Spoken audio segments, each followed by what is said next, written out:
কবুল হয়, দোয়া কবুল হয়। বহু হাদিসে বিষয়ে বর্ণিত হয়েছে। সুনানে বাইহাকিতে হাদিসে আসছে, তারপরে মুস্তাদরাক হাকিমে বিষয়ে হাদিসে আসছে, আর বহু হাদিসে আসছে।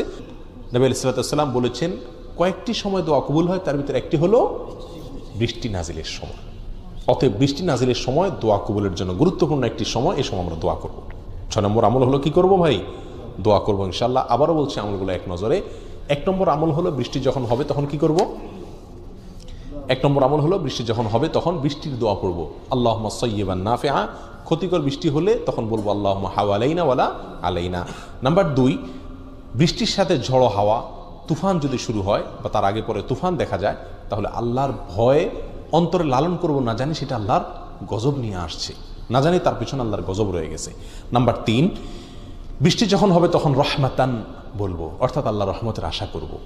নাম্বার 4, বৃষ্টি যখন হবে তখন তারপরে আমরা বলবো মুতিরনা বিফদলিল্লাহি ওয়া রাহমাতিহি। বৃষ্টি যখন হবে এবং তারপরে আমরা বলবো মুতিরনা বিফদলিল্লাহি ওয়া রাহমাতিহি, অর্থাৎ আল্লাহর অনুগ্রহে দয়া আমাদের প্রতি বৃষ্টি নাজিল হয়েছে।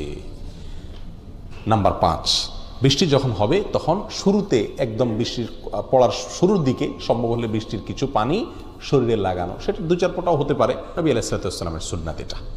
নাম্বার 6, বৃষ্টির সময় কি করব? দোয়া করব। 6টি আমল পেয়ে গেলাম।